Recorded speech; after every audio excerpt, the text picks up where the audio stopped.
రక్షకుడైన యేసుక్రీస్తు వారి నామములో వందనాలు తెలియజేస్తూ ఉన్నాం. మనము ఉపవాసాన్ని గూర్చినటువంటి అధ్యయనాన్ని చేస్తూ ఉన్నాం. ఉపవాసం అనేటువంటిది ఏమిటి, ముఖ్యంగా ఉపవాసం అనేటువంటిది బైబిల్లో ఏ రీతిగా మనకు తెలియజేయబడింది. పాత నిబంధన గ్రంథాన్ని పరిశీలన చేసినప్పుడు ఉపవాసం అనేటువంటిది పాత నిబంధనలో ఉన్నటువంటి ధర్మశాస్త్రంలో ఏ విధంగా దేవుడు ఆజ్ఞాపించాడు, అయితే భక్తులు వాటిని ఏ విధంగా చేయటం జరిగింది, తద్వారా వారు ఏ విధమైనటువంటి మేలులు పొందారు, ఈ విషయాలన్నింటినీ కూడా మనము పరిశీలన చేస్తూ ఉన్నాం. మనము పాత నిబంధన గ్రంథం నుంచే దేవుడు ఉపవాసాన్ని చెప్పినట్లుగా మనం గమనించడం జరిగింది. అంతేకాకుండా ఉపవాసం అనేటువంటిది వారికి కేవలము ఒకే ఒక్క రోజు ఆజ్ఞగా ఇచ్చినప్పటికీ కూడా 7వ నెల 10వ నాడు మనము వారు గమనిస్తూ ఉంటాం. లేవీకాండము 16వ అధ్యాయము ప్రాయశ్చిత్త దినము జరిగేటువంటి ఆ రోజు వారందరూ కూడా ఉపవాసం ఉండి ఇజ్రాయేలు సర్వ సమాజము కూడా ఆ ప్రాయశ్చిత్త దినాన్ని వారు ఆచరించడం జరిగేటువంటిది. మనం గమనించేటప్పుడు ఆ ఒక్కరోజు మాత్రమే కాకుండా ఇంకా అనేకమైనటువంటి దినాల్లో కూడా వారు ఉపవాసాన్ని ఆచరించినట్లుగా మనం చూస్తూ ఉంటాం. మిగిలినటువంటి దినాలు ఆజ్ఞ అయితే లేదు, కానీ మనం ప్రారంభం నుంచి చూసినటువంటి విషయం ఏమిటి అంటే ఆజ్ఞ వారికి లేనప్పటికీ కూడా వారికి ఎప్పుడైతే ఇబ్బందులు ఏర్పడినాయో, ఉదాహరణకు ఒక యుద్ధమో వారికి తటస్థించిందో అందులో దేవుని సహాయం కొరకు వారు ఉపవాసం ఉండి ప్రార్థన చేసేవారు. అనారోగ్యాలతో ఉన్నప్పుడు, తమ యొక్క కుటుంబ సభ్యులు కానీ ప్రేమించిన వారు కానీ మరణించినప్పుడు, అనేక రకాలైనటువంటి ఆపదలు విపత్తులు సంభవించినటువంటి సమయాల్లో దేవుని సహాయం కొరకు వారు ఉపవాసం ఉండి ప్రార్థన చేయటాన్ని మనం స్పష్టంగా చూస్తూ ఉంటాం.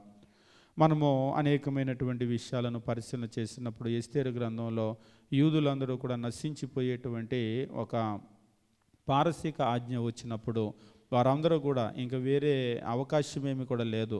పారసీక రాజు చేసినటువంటి ఆజ్ఞను మార్చేటువంటి వారు ప్రపంచంలోకి ఎవరు కూడా లేరు. ఇంకా చెప్పాలంటే చేసిన ఆ రాజు కూడా మార్చలేడు.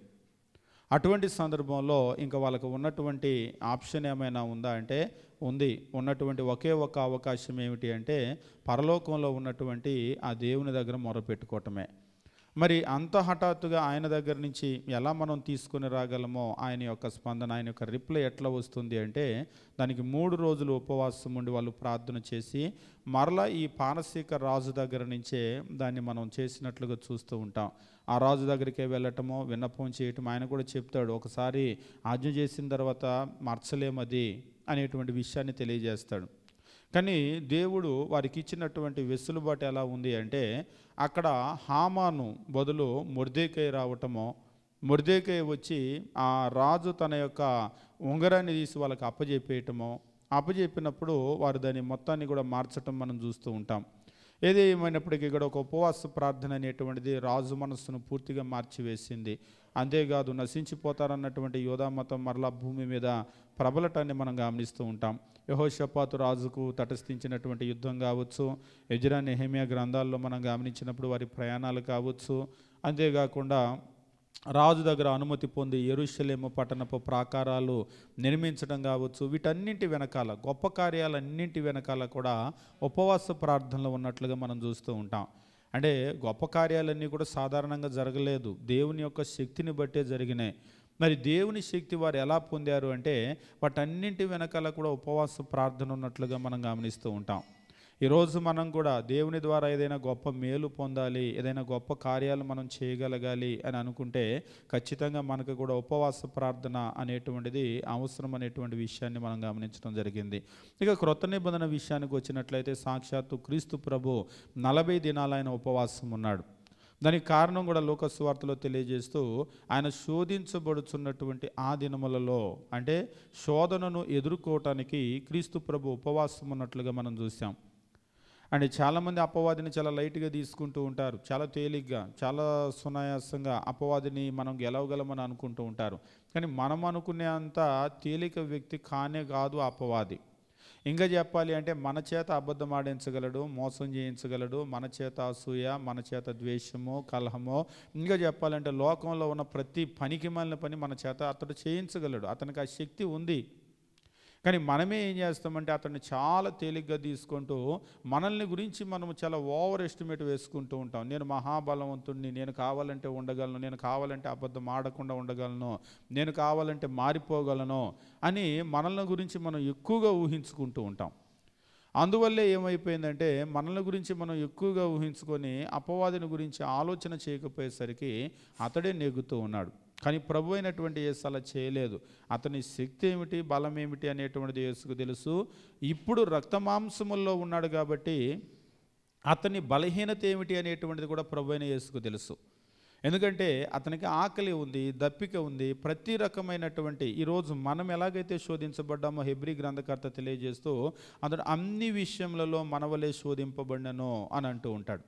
కాబట్టి రక్తమాంసముల్లో ఉన్నటువంటి ఆయన మనవలే అన్ని విషయాల్లో శోధింపబడ్డాడు. ఇంకా చెప్పాలంటే మనకు ఏ లెవెల్లో అయితే ఉందో శోధన, అదే లెవెల్లో ఆయనకి కూడా ఉంది శోధన. మరి ఆయన ఎట్లా గెలిచాడు అంటే ఆయన ఉపవాస ప్రార్థన అనేటువంటి శక్తి ఆయనకు ఉంది. సాక్షాత్తు శిష్యులే ఒకసారి వచ్చి మూగ దయ్యాన్ని వెళ్ళగొట్టలేకపోయినప్పుడు ఆయన అడుగుతూ ఉంటారు, మరి మేమెందుకు వెళ్ళగొట్టలేకపోయామో అని అడిగినప్పుడు ఆయన చాలా క్లియర్గా చెప్తూ ఉంటాడు, నేనేదో దేవుని కుమారుని కాబట్టి వెళ్ళగొట్టానో, లేకపోతే నాకున్నటువంటి ఎక్స్ట్రాడినరీ పవర్స్ వల్ల వెళ్ళగొట్టానో అనేటువంటి విషయాలు కాదు అక్కడ ప్రస్తావించింది.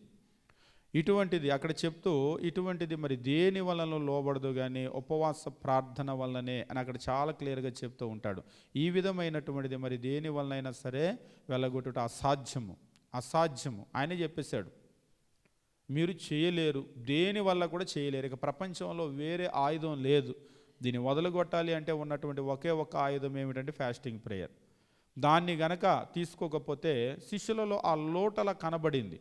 నువ్వు చేయగలిగావు, మేము చేయలేకపోయాం. కారణం ఏమిటి అంటే నాకు ఉపవాస ప్రార్థన ఉంది, మీకు లేదు. మరొక మాటలో చెప్పినట్లయితే ఆయన చెప్పింది, నాకు ఉపవాస ప్రార్థన అనే శక్తి ఉంది, మీకు అది లేదు.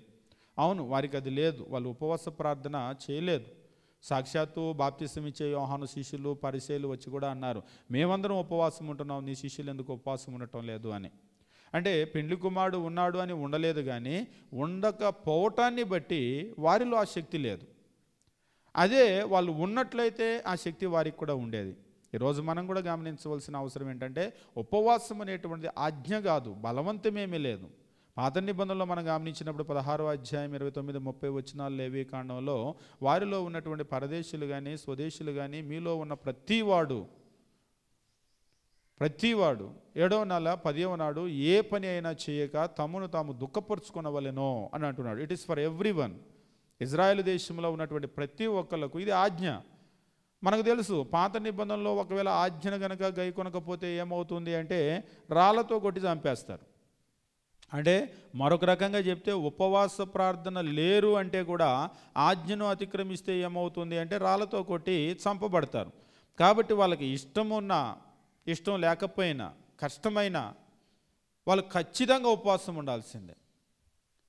నిజంగా ఒక రకంగా చెప్పినట్లయితే ఈవేళ కూడా మనకు బలవంతం అనేటువంటిది లేదు, కానీ ఉపవాసం అందరూ కూడా ఉండగలరు. మనం అనుకుంటూ ఉంటాం.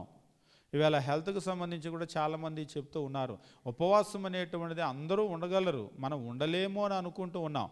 నేను మరొక రకంగా చెప్పాలి అంటే మనలో ఉన్నటువంటి ఎనర్జీ లెవెల్స్ అనేటువంటివి పెరుగుతూ ఉంటాయి. మనం నమ్మం, కానీ మనం ఎక్కువ తింటూ ఉంటేనే మన ఎనర్జీ లెవెల్స్ పడిపోతూ ఉంటాయి. మనం ఏం చేయాలంటే తినటం మానేయాలి. తినటం మానేసినప్పుడు ప్రారంభంలో ఆకలి అవుతుంది, కళ్ళు తిరుగుతాయి, కానీ తర్వాత ఏమవుతుందంటే బాడీ దాన్ని అడాప్ట్ చేసేసుకుంటుంది, దాన్ని తీసుకుంటుంది.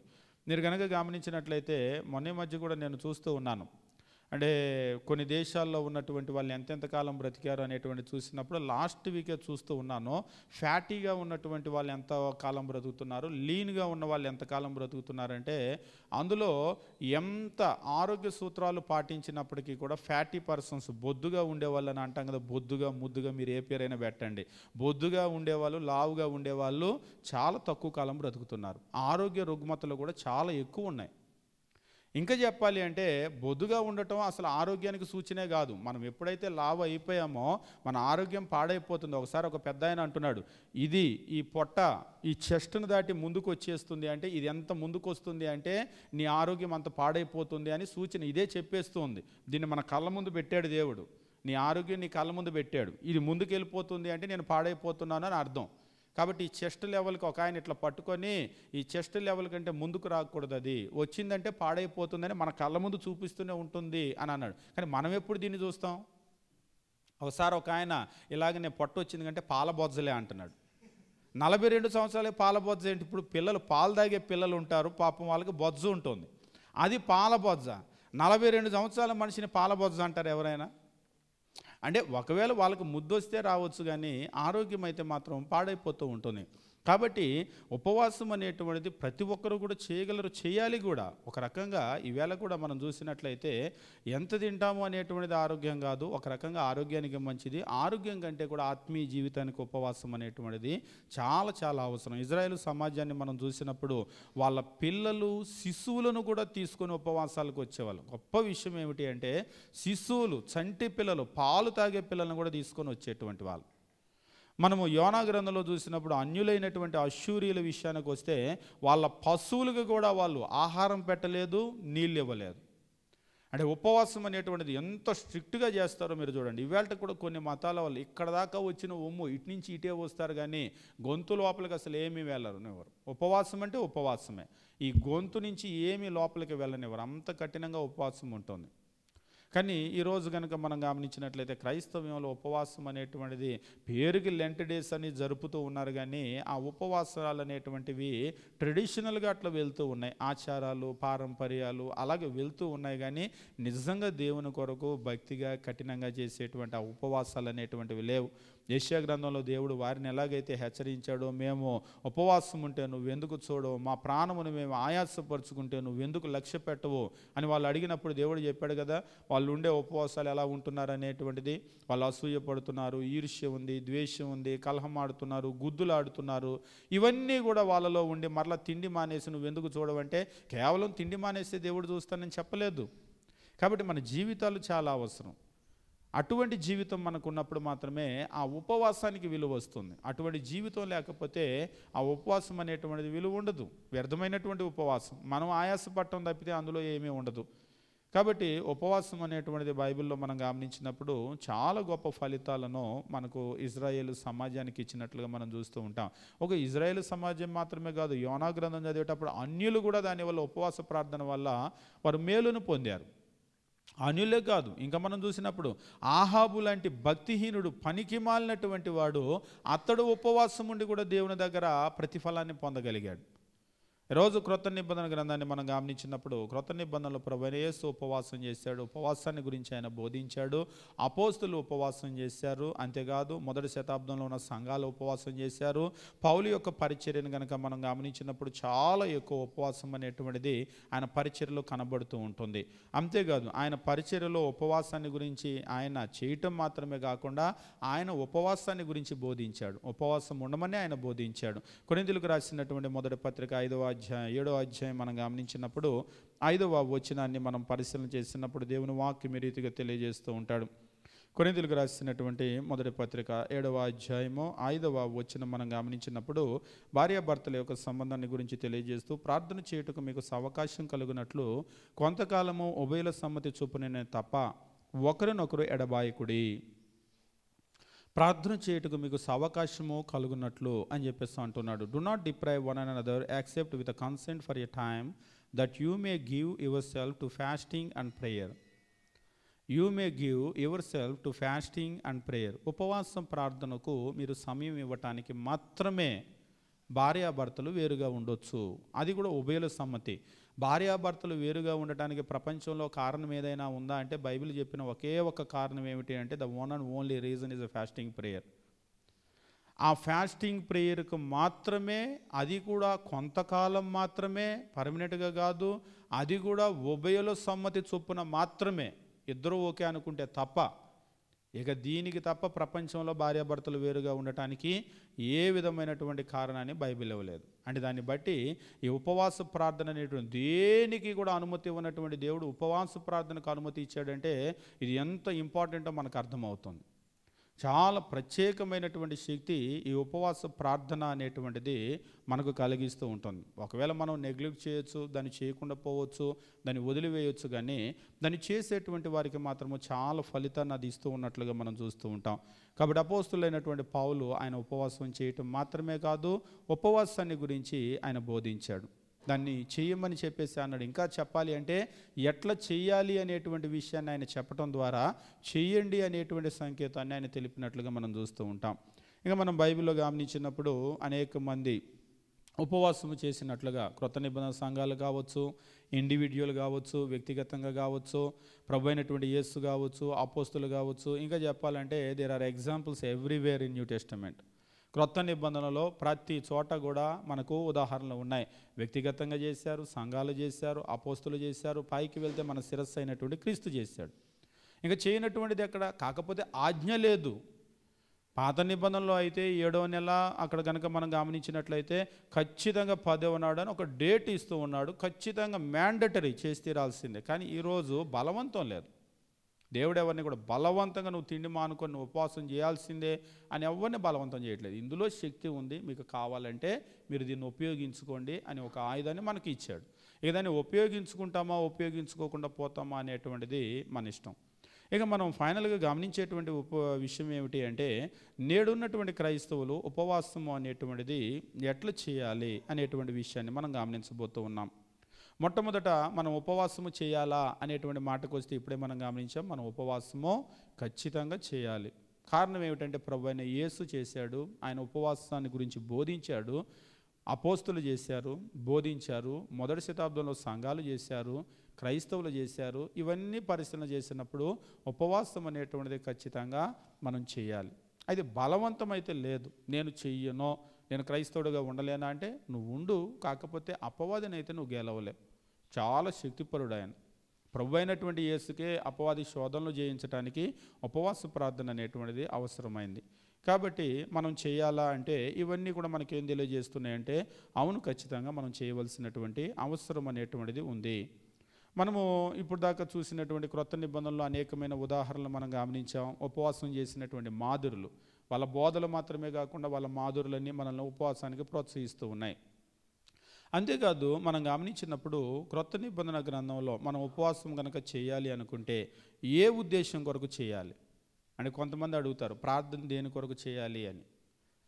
ప్రార్థన చేసేటప్పుడు కూడా దేని కొరకు చేయాలి, ముఖ్యంగా ఉపవాస ప్రార్థన కూడా దేని కొరకు చేయాలి అని కనుక మనం గమనించినట్లయితే ఖచ్చితంగా పాత నిబంధనలో ఉన్నటువంటి ఉదాహరణలన్నీ మనం గమనించినప్పుడు ఇందాకడే మనం చూసాం. వాళ్ళకి ఆపదలు విపత్తులు సంభవించినప్పుడు, యుద్ధాలు వచ్చినప్పుడు, లేదా ప్రాణాపాయ పరిస్థితి, అనారోగ్యాలు వచ్చినప్పుడు, లేదంటే వాళ్ళ యొక్క ప్రియులు, కుటుంబ సభ్యులు ఎవరైనా సరే మరణించినప్పుడు, ఇటువంటి సందర్భాలలో వాళ్ళు ఉపవాసం ఉండటం మనం చూస్తూ ఉంటాం పాత నిబంధనలో.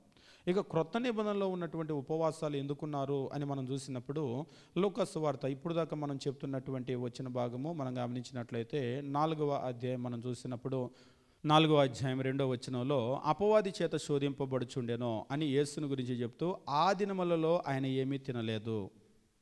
ప్రభు అయినటువంటి యేసు ఆయన శోధించబడుతున్నటువంటి దినాల్లో ఆయన ఉపవాసం చేశాడు. కాబట్టి క్రొత్త నిబంధనలో మనం చూసేటువంటి ఉపవాసాలు మనం ఎప్పుడు ఉపవాసం ఉండొచ్చు అంటే, మనం ఎప్పుడైతే శోధించబడుతున్నామో ఆ శోధన దినాల్లో శోధనను ఎదుర్కోవటానికి మనకు ఉపవాసం అనేటువంటిది అవసరం. అంతేకాదు మనం అంత్యోకయ సంఘాన్ని గమనించినప్పుడు అపోస్తుల కార్యాలు 13వ అధ్యాయం మనం చూసినట్లయితే అంత్యోకయలో ఉన్నటువంటి సంఘ సభ్యులు వాళ్ళు ప్రభువును సేవించటానికి ఉపవాసం ఉన్నారు అనేటువంటి విషయాన్ని మనకు తెలియజేస్తూ ఉంటాడు. 13వ అధ్యాయము 2వ వచనము, వారు ప్రభువును సేవించుచు ఉపవాసము చేయుచు ఉండగా. అంటే ప్రభువును సేవించేటువంటి దానిలో ఉపవాసము కూడా మిళితమై ఉంది అనేటువంటి విషయాన్ని మనం గమనించాలి. అంటే దేవుని సేవించటంలో ఉపవాసం అనేటువంటిది ఉంటుంది ఖచ్చితంగా. కాబట్టి మనకు వారు ఇచ్చినటువంటి మాదిరి ఏమిటి?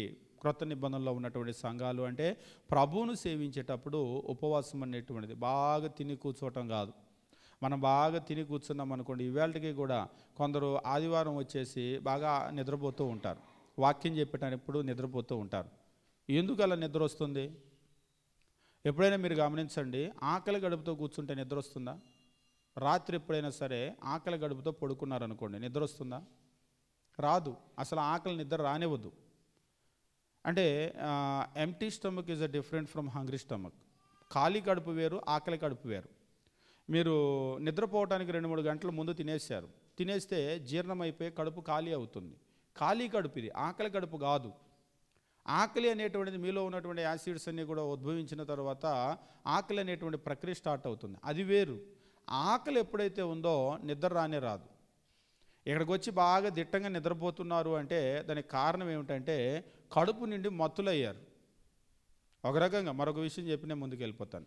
మనం గమనించేటప్పుడు ఆకలి అనేటువంటిది వేరు, ఖాళీ కడుపు ఉండటం అనేటువంటిది వేరు.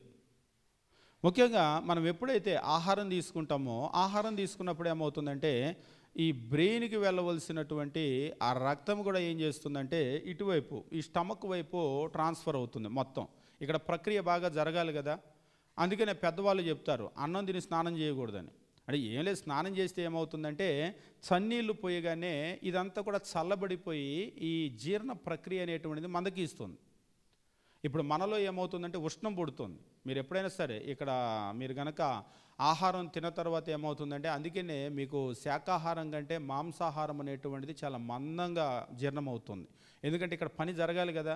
ఎలాగైతే మనం నూరేటప్పుడు రుబ్బేటప్పుడు గట్టిగా ఉన్న సాలిడ్ పదార్థాలు ఎక్కువ టైం తీసుకుంటాయో ఇక్కడ కూడా రుబ్బేటప్పుడు ఏమవుతుందంటే బాగా ప్రక్రియ జరుగుతుంది. జరిగేటప్పుడు ఆ ప్రక్రియ బాగా తీవ్రంగా జరుగుతుంది అనుకోండి, జరగటానికి ఇటు వెళ్ళేటువంటి ఆ బ్లడ్ను కూడా కాసేపటికి ఇటువైపుకు మళ్ళిస్తుంది. అందుకని ఇక్కడ ఏమవుతుందంటే కొంచెం మనకి డ్రౌజీగా మత్తుగా అనిపిస్తూ ఉంటుందన్నమాట. అదే మనం అందుకనే కొద్దిగా తిన్నామనుకోండి, ముఖ్యంగా శాకాహారం లాంటివి తిన్నామనుకోండి మనకు అది ఉండదు. గట్టిగా దిట్టంగా నిద్రపోతున్నారు అంటే ఒకటి శరీరం అలసిపోయి ఉండాలి, లేదా గట్టిగా తినొచ్చైనా ఉండాలి.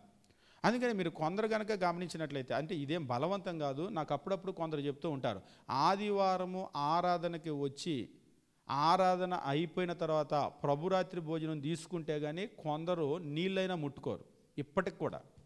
అంటే అదేం ఆజ్ఞ కాదు, బలవంతం కాదు. ఆదివారము అంటే ఆరాధనకు వచ్చి ఆరాధన అయిపోయి, మీకు కొన్ని మతాల్లో కూడా అలాగనే ముందు దేవుడి దగ్గరికి వచ్చి పూజ చేసుకొని వెళ్తే తప్ప కనీసం పచ్చి మంచినీళ్ళు కూడా ముట్టుకోరు. అంటే అలాంటి బలవంతం మనకేమీ లేదు, ఆజ్ఞ లేదు. కానీ కొందరు ఆ మైండ్ పీస్ఫుల్గా ఉండటానికి వారు ఏం చేస్తూ ఉంటారు. ఇప్పుడు మీరు గమనించండి, మన ఉదయం 7 గంటలకు ఆరాధన, దాదాపు ఏమి తినకుండానే వస్తారు. ఇప్పటికే టిఫిన్ చేసేసి వచ్చేస్తారా? దాదాపు టిఫిన్ చేయము. కానీ మనమంతా ఎంప్టీ స్టమక్తో వచ్చి కూర్చున్నాం. హంగ్రీ స్టమక్ ఎవరికి ఇప్పటికి ఆకలి ఇంకా స్టార్ట్ అవ్వదు కదా, ఎంప్టీ స్టమక్తో కూర్చున్నాం. ఇప్పుడు మైండ్ చాలా ప్లెజెంట్గా ఉంటుంది. అదే మీరు బయటికి వెళ్ళిపోయి గట్టిగా ఒక 4 ఇడ్లీలు, ఒక దోశ, ఒక 2 పూరీలు, ఒక 2 వడలు గట్టిగా పేరుకి టిఫినే కానీ భోజనం లాగా చేసి వచ్చి తిని వచ్చి ఇక్కడ కూర్చున్నారనుకోండి, అప్పుడు ఎలా ఉంటుంది? ఉదయం అయినా కానీ మీ మైండ్ అంతా కూడా ఎలా ఉంటుందంటే చాలా మత్తుగా ఉంటుంది. అంటే ఇక దేవుని వాక్యం చెప్పేటప్పుడు ఆ వినేటువంటి మనస్సు కూడా ఉండదు. అందుకని చాలా మతాల్లో ఏం చేస్తూ ఉంటారంటే ఉదయాన్నే లేవగానే స్నానం చేసేసి దేవుని దగ్గరికి వెళ్ళి వస్తూ ఉంటారు. కాలకృత్యాలు తీర్చుకొని స్నానం చేసి ఆ ప్రశాంతమైనటువంటి మైండ్తో. ఇక మన వాళ్ళు ఆదివారం ప్రార్థన పెట్టవచ్చు కదా అని చెప్పేసి 7కి పెడతారు, 10కి పెడతారు, 11కి పెడతారు, 1 గంట సాయంత్రము ఇలా పెడుతూ ఉంటారు. కానీ ఉదయం ఉన్నంత ప్లెజెంట్గా ఉండదు. అంటే కొంచెం నిద్రలేచి రావటం కష్టంగా కానీ చాలా ప్రశాంతంగా ఉంటుంది. విన్నటువంటి వాక్యం కూడా మీరు ఏదైనా ఉదయం పూట కనుక మీరు ధ్యానం చేస్తే చాలా బాగా జ్ఞాపకం ఉంటుంది. మీరు గమనించినప్పుడు ప్రభువుని సేవించేటువంటి విషయంలో ఉపవాసం అనేటువంటిది ఒక భాగంగా మొదటి శతాబ్దంలో వారు తీసుకున్నారు. 13వ అధ్యాయం మనం గమనించేటప్పుడు 2వ వచనం అదే తెలియజేస్తుంది. వారు ప్రభువుని సేవించుచు ఉపవాసము చేయుచు ఉండగా, దేవుని సేవించేటువంటి ప్రక్రియలో కూడా ఉపవాసం అనేటువంటిది మిళితమై ఉంది. ఈ రోజుకి కూడా కొందరు దేవుని దగ్గరికి వచ్చి వెళ్తే తప్ప ఆహారం ముట్టుకోరు. కాబట్టి ఉపవాసం అనేటువంటిది మొదటి శతాబ్దంలో వారు ఎందుకు చేశారు అని అంటే ప్రభు అయినటువంటి యేసు శోధనలు జయించడానికి ఆత్మీయ శక్తి కొరకు బలం కొరకు చేశారు. మొదటి శతాబ్దంలో ఉన్నటువంటి క్రైస్తవులు వారు ప్రభువుని సేవించేటువంటి విషయంలో ఉపవాసం చేశారు. కింది వచ్చిన మనం గమనించినప్పుడు ఇక్కడ అంటూ ఉంటాడు, అంతటా వారు ఉపవాసం ఉండి ప్రార్థన చేసి వారి మీద చేతులుంచి వారిని పంపిరి. 2వ వచనంలో పరిశుద్ధాత్మ బర్నబాను సౌలును నేను పిలిచిన పని కొరకు పంపించండి అని అన్నప్పుడు సువార్త పని కొరకు వారిని పంపించేటువంటి సందర్భంలో వారు మరలా ఉపవాసం ఉండి ప్రార్థన చేసి వారి మీద చేతులుంచి పంపిరి. అంటే దేవుని పనికి వెళ్ళేటప్పుడు పంపేటప్పుడు కూడా ఉపవాస ప్రార్థన అనేటువంటిది వారు చేస్తూ ఉన్నారు. ముఖ్యంగా సువార్త పనిలో ఉపవాస ప్రార్థన ఎందుకంత ప్రాముఖ్యం అనేటువంటిది మనం గతంలో చూసాం. శోధన జయించడానికి ప్రభువైనటువంటి యేసు ఎలాగైతే ఉపవాస ప్రార్థన ఉపయోగించాడో, నిజంగా సువార్తను ప్రకటించటం అనేటువంటిది చాలా, ఇంకా చెప్పాలి అంటే మన కరెంట్లో వేలు పెట్టడం కంటే కూడా ప్రమాదమే. ఈ కరెంట్ కాదు, ఇదంటే ఎంత 220 230 వోల్ట్ ఉంటుంది, పెద్ద ప్రమాదమైన కరెంట్ ఏమి కాదు. కానీ మీరు హై టెన్షన్ లైన్ అని అంటారు కదా, అని చెప్పేసి సౌండ్ వస్తూ ఉంటుంది తీగల దగ్గరికి వెళ్తే, చాలా ప్రమాదకరంగా, అసలు ఆ సౌండే భయంకరంగా ఉంటుంది. దాని దగ్గరికి వెళ్ళి మనం పట్టుకోవాల్సిన అవసరం లేదు. మీరు హై టెన్షన్ వైర్లు అయితే దగ్గరికి వెళ్తే అవే లాగేసుకుంటాయి. అలా అలా తాకగానే బొగ్గైపోతాం. ఒంట్లో ఉన్నటువంటి ఈ బ్లడ్ అంతా కూడా ఎగిరిపోతుంది మొత్తం కూడా. మీరు ఎలాగైతే ఫ్రై చేస్తే రోస్ట్ అయిపోతుందో, దాన్ని అలా తాకగానే ఏమవుతుందంటే ఆ వేడికి మొత్తం బర్న్ అయిపోతుంది. ఒక్క క్షణంలోనే రోస్ట్ అయిపోతాం, మనం నల్లగా మాడిపోతాం, లోన ఉన్నటువంటివన్నీ కూడా మాడిపోతాయి. అయితే ఇక్కడ మనం గమనించినప్పుడు సువార్త ప్రకటించడం అంతకంటే ప్రమాదకరమైన విషయం. మనకు అర్థమవుతుందో లేదో, చాలామంది సువార్తను ప్రకటిస్తూ ఉంటారు, కానీ అంటే సువార్త ప్రకటించడం మంచి పని, మనం చేయాల్సిన పని, కానీ అందులో ఉన్న సీరియస్నెస్ గమనించాలి. ఉదాహరణ, కరెంటు పని చేయమన్నాం అనుకోండి, ఊరికినే వెళ్ళిపోయి అలా చేయబెట్టరు, చాలా జాగ్రత్త తీసుకుంటారు. ఒక కటింగ్ ప్లేయర్ తీసుకున్నారంటే దానికంతా కూడా ఇన్సులేటెడ్ ఇది ఉంటుంది, పైన అంతా కూడా గ్రిప్ ఉంటుంది. ఆ ఇన్సులేటెడ్ గ్రిప్ లేదనుకోండి, మీరు చూసినట్లయితే ఎలక్ట్రిక్ మోటార్స్ కూడా ఉంటాయి కదా, ఆ మోటార్ల పైన పెయింట్ వేస్తారు చూసారా, ఆ పెయింట్ మామూలుగా మనం వేసే పెయింట్ కాదు, ఇన్సులేటెడ్ పెయింట్ అది. దాని మీద కరెంటు షాక్ కొట్టకుండా ఉంటుంది, ఇన్సులేటెడ్ పెయింట్. అంతేకాదు, మీరు కరెంటుకి సంబంధించిన ఏ ఎక్విప్మెంట్ తీసుకున్నా కానీ, ఎలక్ట్రికల్ ఎక్విప్మెంటు, దాని మీద ఇన్సులేటెడ్ లేయర్స్ అనేటువంటివి ఉంటాయి. అంటే మనం పట్టుకుంటే తాకితే షాక్ కొట్టకుండా.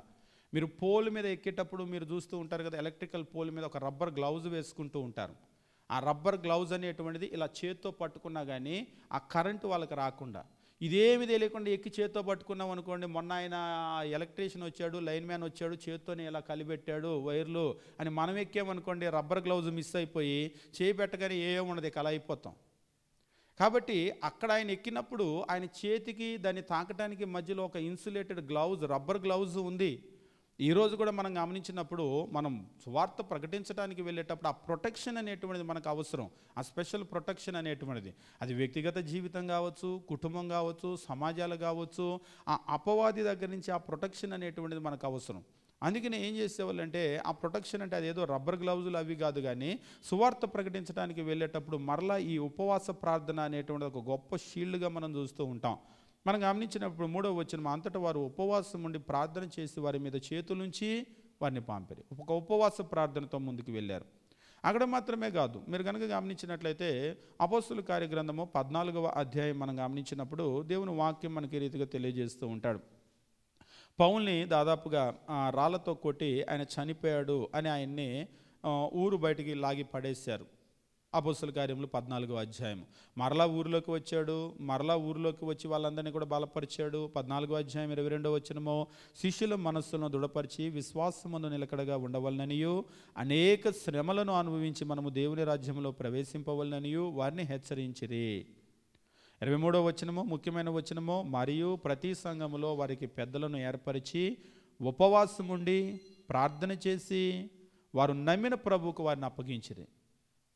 మరలా పెద్దలను సెలెక్ట్ చేసి అప్పగించేటప్పుడు ఏం చేస్తూ ఉన్నాడంటే, ఉపవాసం ఉండి ప్రార్థన చేసి వాళ్ళని అప్పగిస్తూ ఉన్నాడు. నిజంగా ఈ పెద్దలకు ఎప్పుడు కూడా ఈ ఉపవాస ప్రార్థన అనేటువంటి ఆ బలము, శక్తి కావాలి. ఇది ఒక మంచి వెపన్, ఆయుధం. మీరు ఎప్పుడైనా సరే గొర్రెలు కాసేటువంటి వాళ్ళు గొర్రెలను పట్టుకొని వెళ్తూ ఉంటారు కదా, ఎప్పుడైనా మీరు గమనించారో, ఒకసారి ఎప్పుడో ఒకళ్ళు అడిగారు నన్ను, పొలానికి వెళ్ళే వాళ్ళు ఎప్పుడు చేతిలో కర్ర పట్టుకొని వెళ్తారు ఎందుకు, వాళ్ళు ముసలోళ్ళు కాదు కదా. మామూలుగా మనం ఏం చేస్తూ ఉంటామంటే, వృద్ధులు చేతిలో కర్ర పట్టుకొని నడుస్తూ ఉంటారు. మీరు పొలానికి వెళ్ళే వాళ్ళని ఎప్పుడైనా చూసారా, చేతిలో ఒక కర్ర పట్టుకొని వెళ్తూ ఉంటారు. ఎందుకు ఆ కర్ర చేతిలో, ఎందుకు ఎప్పుడు కర్ర పట్టుకొని వెళ్తూ ఉంటారు? మనకి బైబిల్లో పాత నిబంధనలో కూడా గమనించేటప్పుడు షెపర్డ్స్ రాడ్ అని చెప్పేసి అంటూ ఉంటారు, కాపరి దుడ్డు కర్ర. ఒక కాపరికి ఎప్పుడు కూడా చేతిలో కర్ర ఉంటుంది. ఆ కర్ర చాలా చాలా ఇంపార్టెంట్ ఆయనకి. అంటే కాపర్లకైతే, ఈవేళ ఉండే కాపర్లు అంటే పెద్దగా అడవుల్లోకి వెళ్ళటం లేదు, కానీ పొలానికి వెళ్ళేటువంటి వాళ్ళు సాధారణంగా ఎదుర్కొనేటువంటిది ఏమిటి అంటే, అలా వెళ్తూ ఉంటే పాములు వస్తూ ఉంటాయి. బేర్ హ్యాండ్స్తో కనుక వెళ్ళారనుకోండి, వట్టి చేతులతో, పాము వస్తే ఏం చేస్తాడు ఆయన? పాము వస్తే ఇంకా ఆయన ఏం చేయలేడు. అదే ఒక కర్ర ఉందనుకోండి, దాన్ని అట్లా లాపి ఏదో కొంతమంది అయితే కర్రతోటి అట్లా తీసి అట్లా వేసేస్తూ ఉంటారు పాముల్ని. అంటే ఎక్కువ మంది చంపరు, రైతులు పాముల్ని చంపరు, ఎందుకంటే పాములు వాళ్ళకి కావాలి, అవసరం. ఆ పాములు కనుక లేవనుకోండి పంట చాలా దెబ్బతింటుంది. అందుకనే వాళ్ళు పాముని ఇలా తీసి అలాగ వేసి వెళ్తూ ఉంటారు. ఆ పాములు లేకపోతే ఒకసారి ఒక రైతు చెప్తున్నాడు, పాములు లేకపోవటం వల్ల ఎలుకలు బీభత్సంగా వచ్చేసి పంటంతా వరి మొత్తం ఒడ్లన్నీ పాడు చేసేసినాయి అని.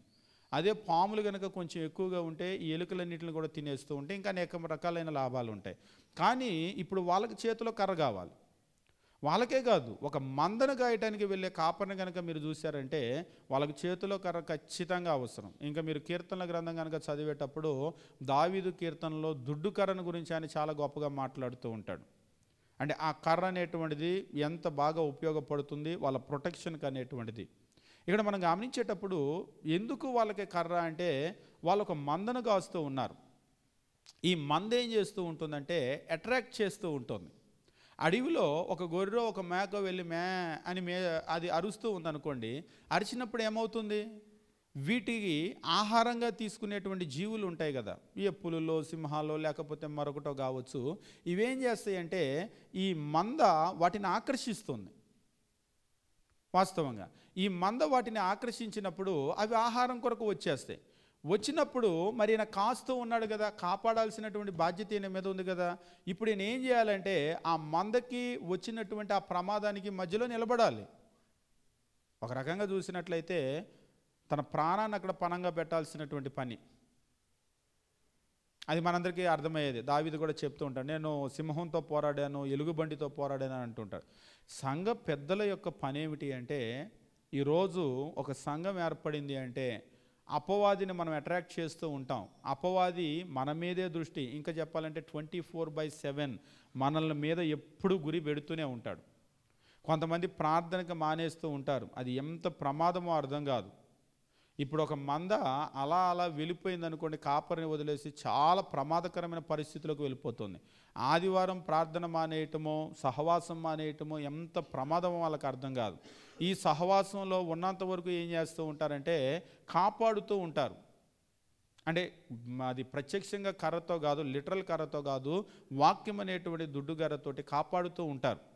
ఎలాగైతే ఒక మంద దగ్గరకు ఈ ప్రమాదకరమైన జీవులు వచ్చినప్పుడు ఆ కాపరి మధ్యలో నిలబడాలో, ఇప్పుడు సంఘ పెద్ద యొక్క పనులు, ఈ సంఘ పెద్దల యొక్క పని కూడా ఏమిటి అంటే ఈ మందను కాచేటువంటి క్రమంలో వారు మధ్యలో నిలబడతారు కాపాడటానికి.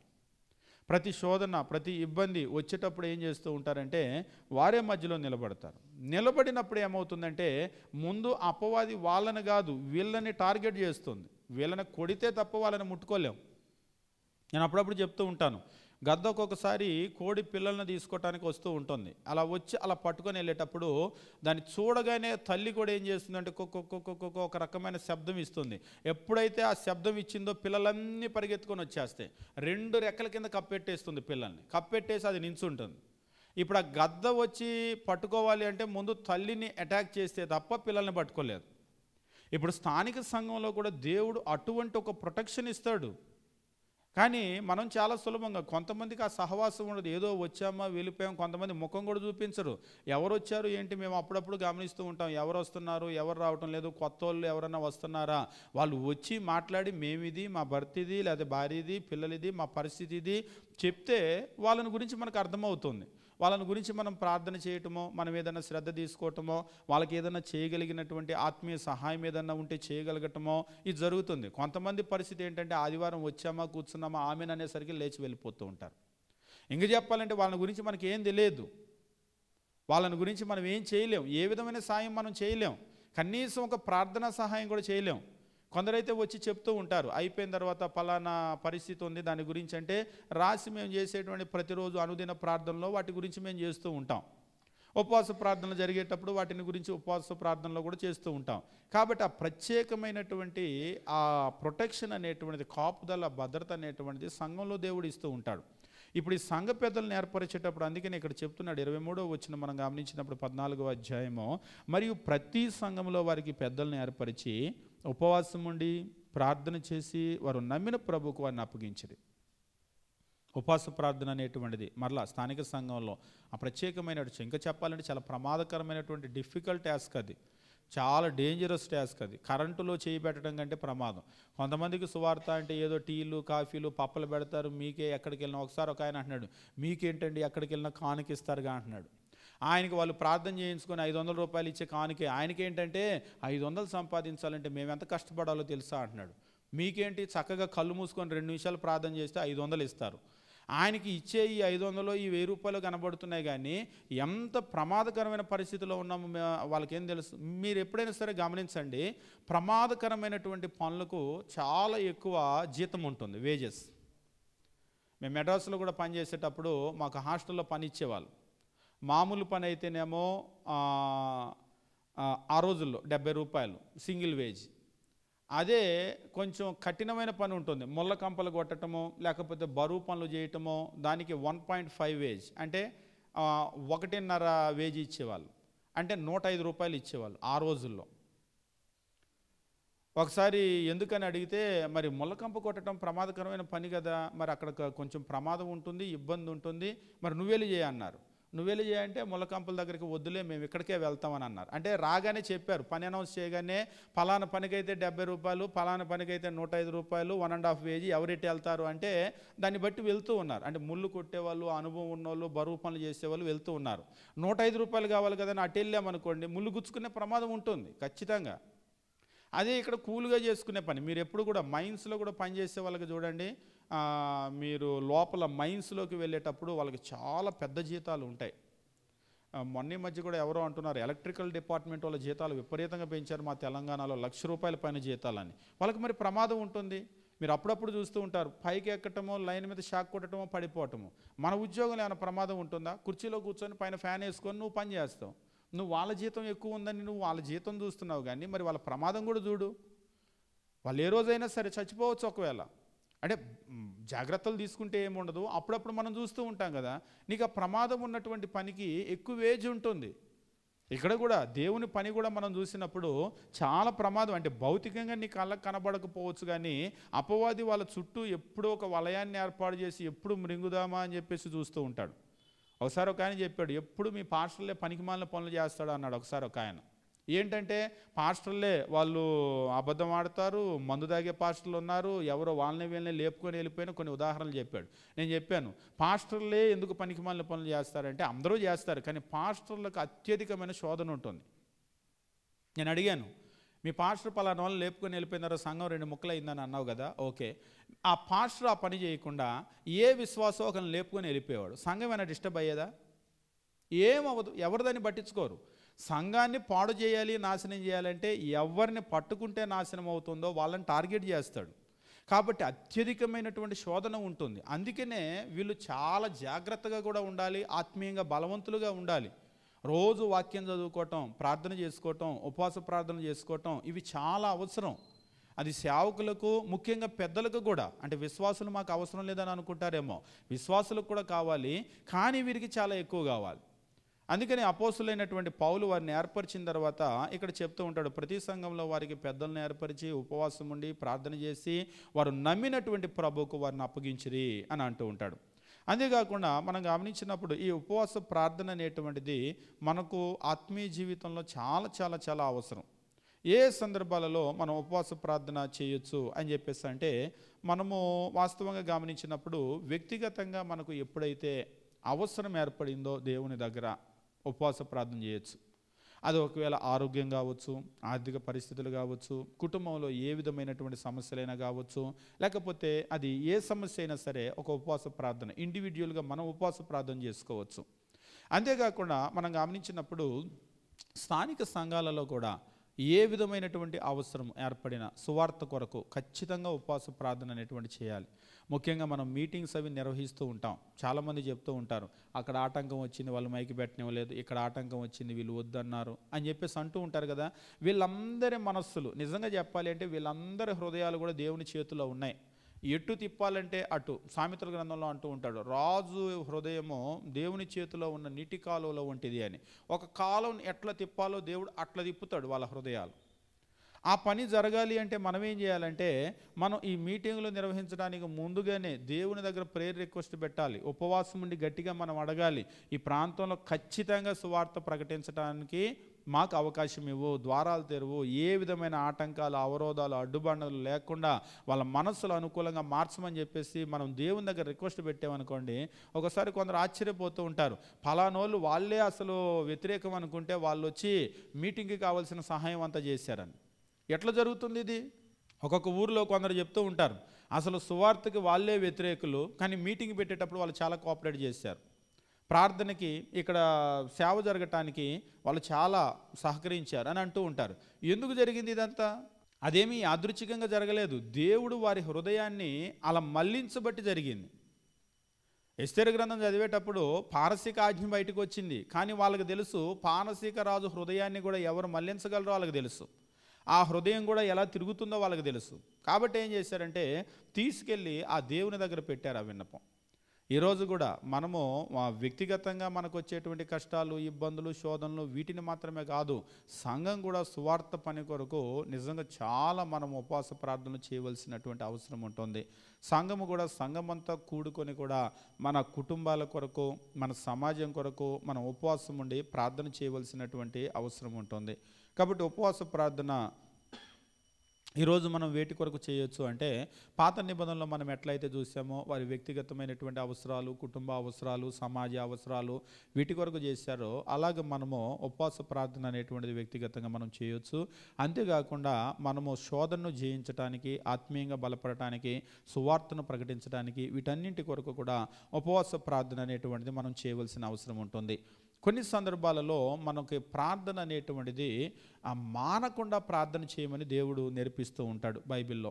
ఉదాహరణకు మనం గమనించినప్పుడు లూకాసు సువార్త 18వ అధ్యాయంలో ఒక విషయాన్ని తెలియజేస్తూ ఉంటాడు. 1 నుంచి మనం చూసినప్పుడు లూకాసు సువార్త 18వ అధ్యాయం 1వ వచనం నుంచి, వారు విసుగక నిత్యము ప్రార్థన చేయుచుండవలెను అనుటకు ఆయన వారితో ఉపమానము చెప్పెను. వారు విసుగక నిత్యము ప్రార్థన చేయుచుండవలెను అనుటకు ఆయన వారితో ఈ ఉపమానం చెప్పెను.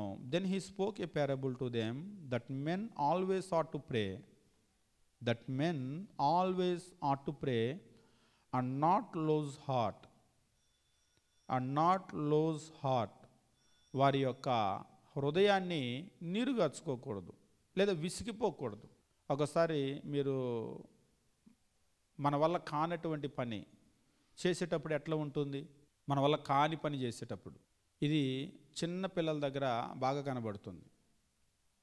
వాళ్ళు కింద పడిపోతే చిన్నపిల్లలు ఉంటారు కదా, లేవరు. వాళ్ళు లేవకుండా కింద పడే ఏడుస్తూ ఉంటారు. చూశారు ఎప్పుడైనా? ఎందుకది? ఒకసారి ఒక ఏనుగుని గురించి ఒక వ్యక్తి చెప్తూ, ఏనుగుని కూడా మీరు చూసేటప్పుడు ఏనుగుని కూడా తీసుకుని వెళ్ళి కట్టేస్తాడు. ఆ మావటి కట్టేసేటప్పుడు ఏనుగుని కట్టేస్తే ఆ ఏనుగు అక్కడే ఉంటుంది. చూశారు మీరు ఎప్పుడైనా? అది నిజంగా చాలా వింతగా ఉంటుంది. ఆ ఏనుగు లాగేస్తే అసలు ఆ గొలుసు ఎందుకు పనికిరాదు, కానీ ఎప్పుడైతే దాన్ని కట్టేశాడో ఇక అది కదలదు అక్కడి నుంచి. అది ఎందుకు అలాగా అంటే, అది చిన్న పిల్లగా ఉన్నప్పుడు దాన్ని కట్టేస్తాడు, అది లాక్కొని చూస్తుంది, కదలదు, దానివల్ల కాలేదు. ఇక అది పెరిగి పెరిగి పెరిగి పెద్దదైన తర్వాత కూడా దాని మైండ్లో ఫిక్స్ అయిపోతుంది, ఈ గొలుసు నా వల్ల కాదు అని. వాస్తవంగా ఇప్పుడు పెద్దదైన తర్వాత లాగేస్తే ఆ గొలుసు వచ్చేస్తుంది, కానీ దాని మైండ్లో ఫిక్స్ అయిపోయింది ఈ గొలుసు నా వల్ల కాదు అని. ఇక అందుకనే తెచ్చి అలా కట్టేగానే ఆగిపోతుంది. ఇప్పుడు లాగితే వచ్చేసింది, కానీ దాని మైండ్లో ఫిక్స్ అయిపోయింది ఈ గొలుసు నా వల్ల కాదని. చిన్నపిల్లలు కూడా చిన్నప్పుడు తప్పటడుగులు వేసేటప్పుడు కింద పడిపోయారు అనుకోండి, నడకే సరిగా రాదు, లేచి నించోవటం వాళ్ళ వల్ల కాదు. అప్పుడు ఏం చేస్తూ ఉంటారంటే పెద్దవాళ్ళు వచ్చి లేపుతూ ఉంటారు. ఈ లేపే ప్రక్రియలో వాళ్ళకు ఒకటి ఫిక్స్ అయిపోతుంది, ఆ కింద పడితే నేను లేవలేను అని. అందుకనే కొంచెం పెద్దయిన తర్వాత కూడా పిల్లలు అలాగే పడి ఏడుస్తూ ఉంటారు, అటు ఇటు చూసి ఎవరన్నా వస్తారా అని. ఇప్పుడు మనం వాళ్ళకి నేర్పాల్సింది ఏంటంటే, మళ్ళా చేయిస్తున్నాం అనుకోండి, కింద పడితే నేను లేవలేనని ఫిక్స్ అయిపోతారు. లేదు ఇప్పుడు నీ వల్ల అవుతుంది, నువ్వు ట్రై చేయి, నువ్వు ఖచ్చితంగా లేవగలవు అని మనం వాళ్ళకి చెప్పి లేపాల్సిన అవసరం ఉంటుంది. పెద్దవాళ్ళు కొంతమంది అందుకనే పిల్లలు కింద పడిపోతే వాళ్ళు లేచేదాకా దగ్గర కూర్చొని నువ్వు లేస్తావు, చెయ్యవరు వాళ్ళు, నువ్వు లేస్తావు, ఇలా చేయబెట్టు, గట్టిగా అలా లే అని వాళ్ళకే నేర్పుతారు. ఇప్పుడు దేని గురించి నేను చెప్పాలనుకుంటున్నాను అంటే, మానసికంగా కూడా మనం కొన్ని విషయాలకి ఫిక్స్ అయిపోయాం. ఇది నా వల్ల కాదు, అది నా వల్ల కాదు అని మనం ఇక విసిగిపోయి వాటిని వదిలేస్తాం.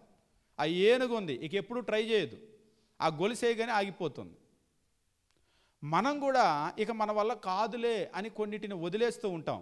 కానీ ఇక్కడ దేవుని వాక్యం ఏమని నేర్పుతూ ఉన్నాడంటే, లోకసువార్త 18వ అధ్యాయం మనం గమనించినప్పుడు దేవుని వాక్యము, వారు విసుకక నిత్యము ప్రార్థన చేయుచుండవలెను అనుటకు ఆయన వారితో ఉపమానం చెప్పాను. ఇంకా మీరు ఆంగ్లంలో కనుక మీరు గమనించినట్లయితే దేవుని వాక్యం అంటూ ఉంటాడు, that men always ought to pray and not lose heart.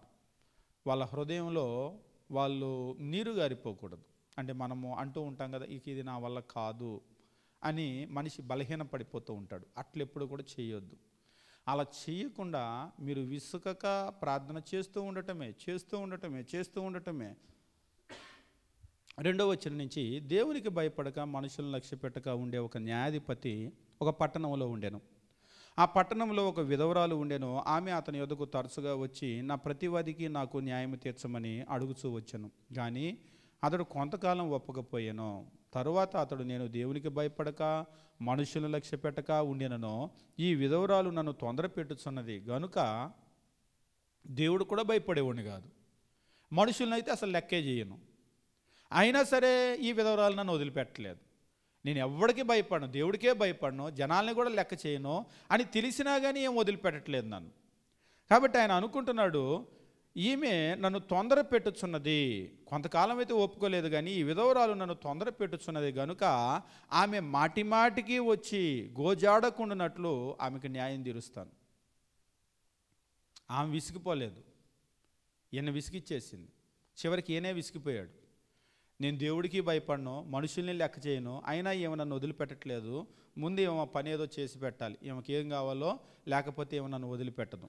ఆమె మాటిమాటికి వచ్చి నన్ను గోజాడకుండానట్లు ఆమెకు న్యాయం తీరుతున్నాను. అంటే కొంతమంది ఏమనుకుంటారంటే, దేవుడిని పదే అడగటం తప్పేమో అని అనుకుంటారు. కాదు. 1వ వచనంలో దేవుని వాక్యం మనకి ఏమని తెలియజేస్తున్నాడంటే, వారు విసుకక నిత్యము ప్రార్థన చేయుచుండవలెను అనుటకు ఆయన ఈ ఉపమానం చెప్పాను.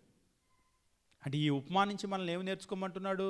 ఆ న్యాయాధిపతిని అడిగినా ఆయన చేయట్లేదు, ఏమో వదలట్లేదు.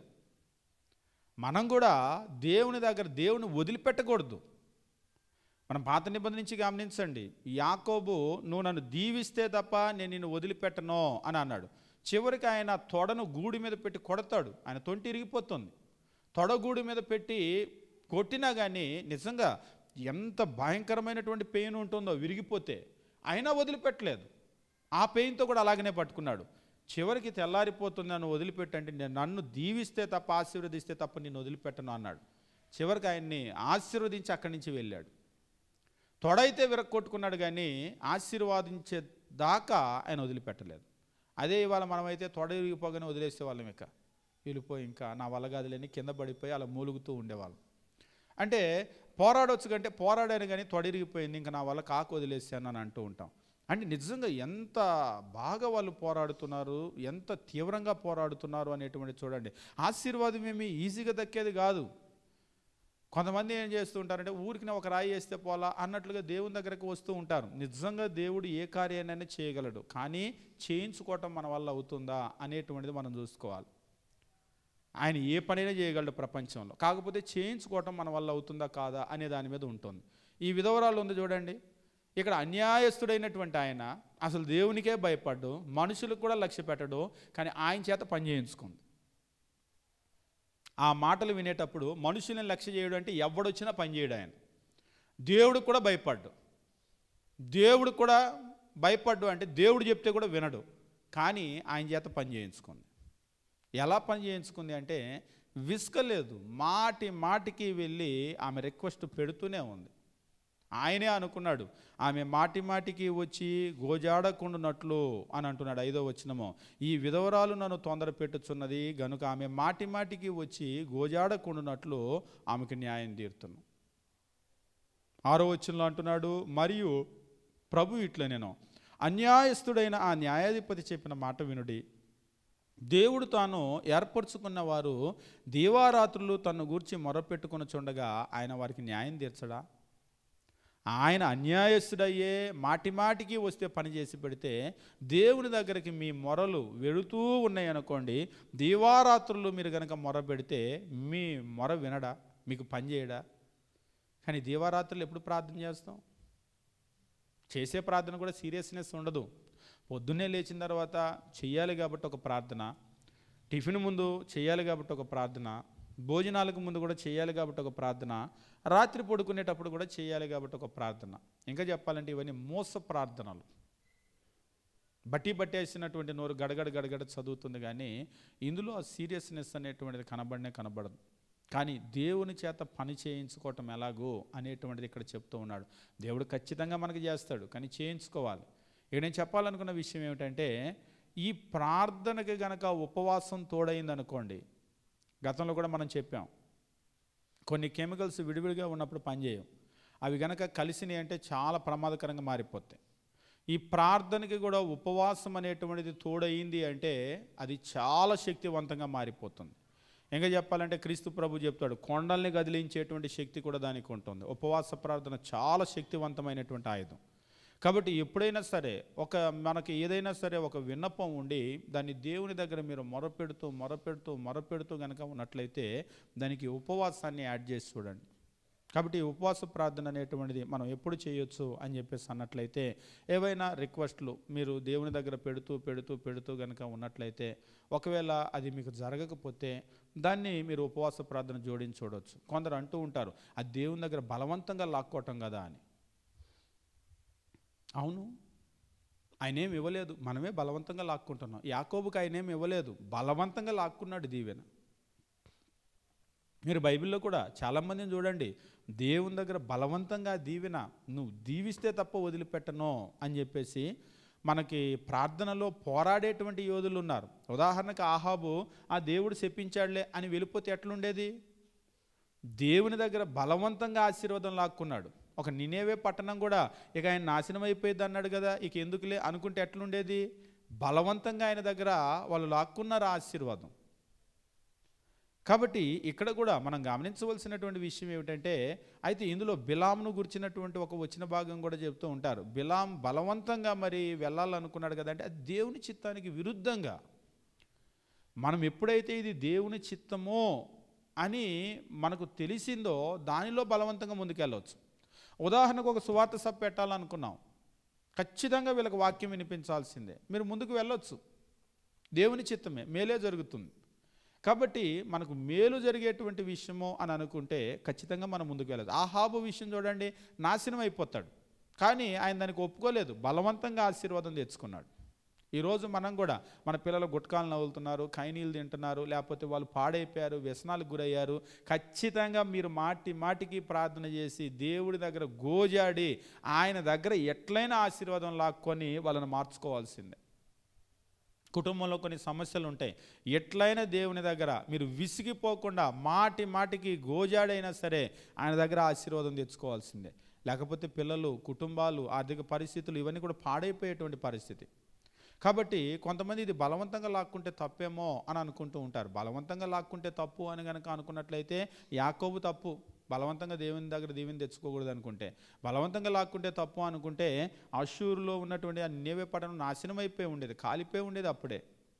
బలవంతంగా లాక్కుంటే తప్పు అనుకుంటే అసలు ఎక్కడ ఉపవాస ప్రార్థనే ఉండదు దేవుని దగ్గర అది తెచ్చుకోవటానికి.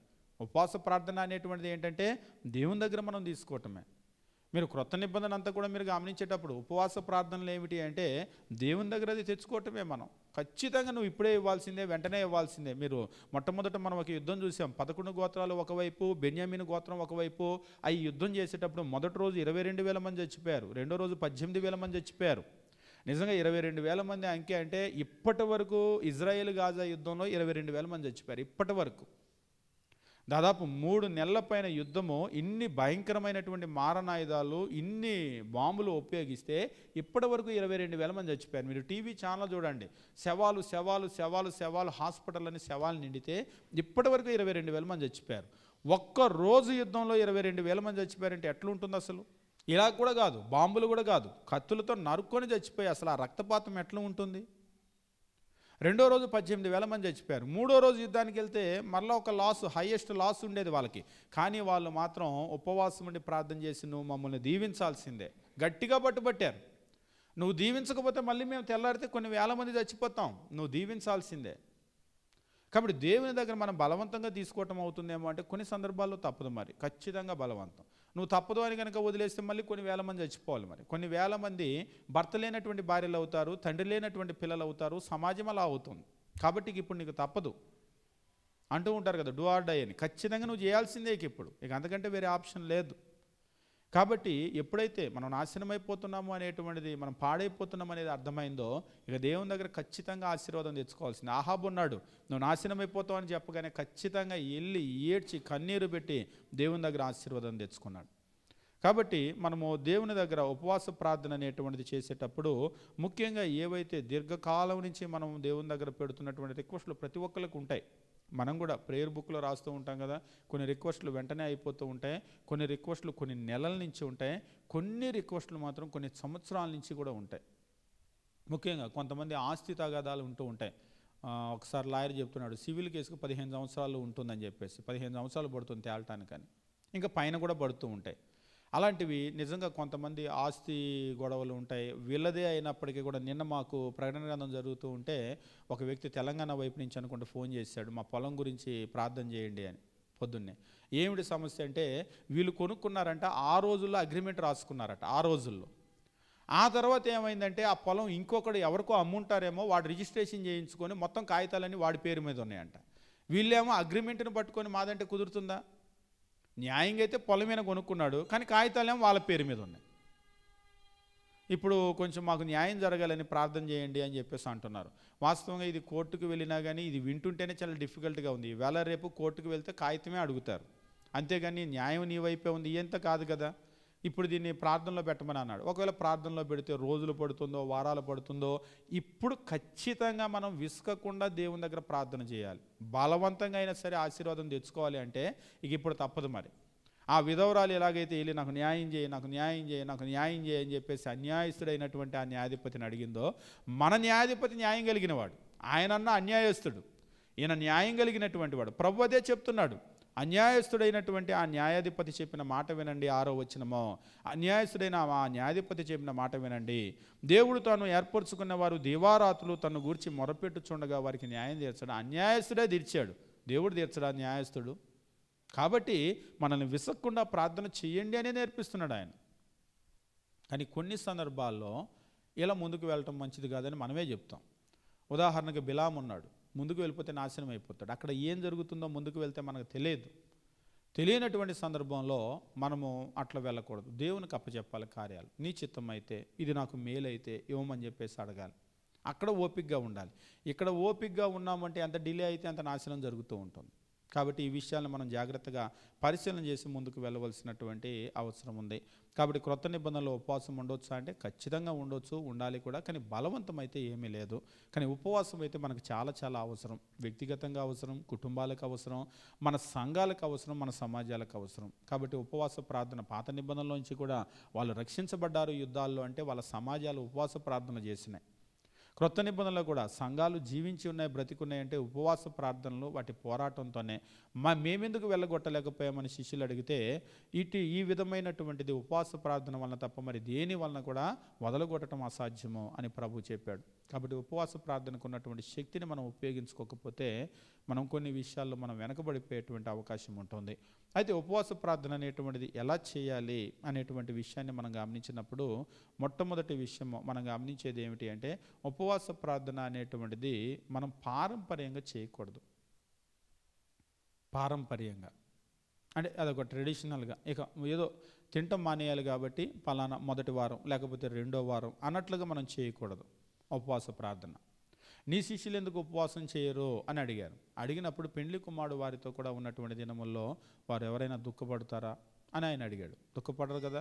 పెండ్లి కుమారుడు తమ యొద్ద నుంచి కొనుపోబడే దినాలు వస్తాయి, అప్పుడు వాళ్ళు ఉపవాసం చేస్తారు. కాబట్టి ఉపవాసం అనేటువంటిది ప్రతి నెల మొదటి వారం కాబట్టి రెండో వారం కాబట్టి అనుకునే కారణం ఉన్నా లేకపోయినా చేయకూడదు. ఉపవాస ప్రార్థన ఖచ్చితంగా కారణం ఉండాలి.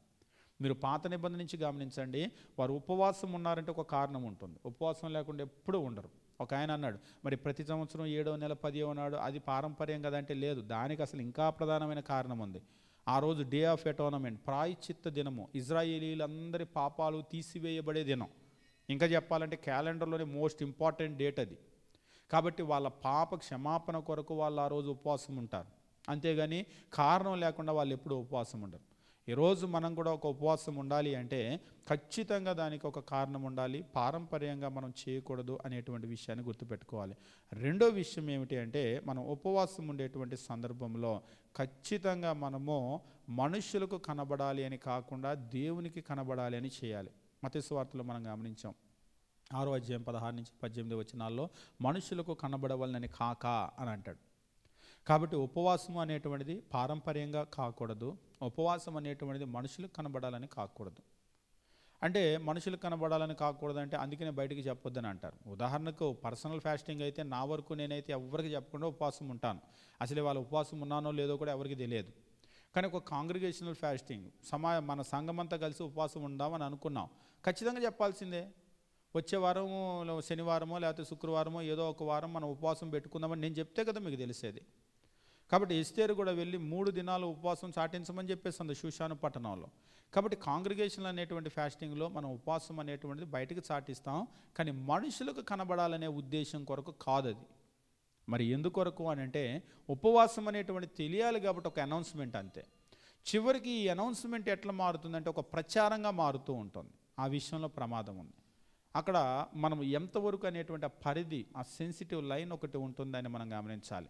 నువ్వు ఎదుటి వారికి ఇన్ఫర్మేషన్ కొరకైతే తెలియజేయి, వచ్చే వారం ఉపవాసం ఉందండి, వచ్చే నెల ఉపవాసం ఉందని.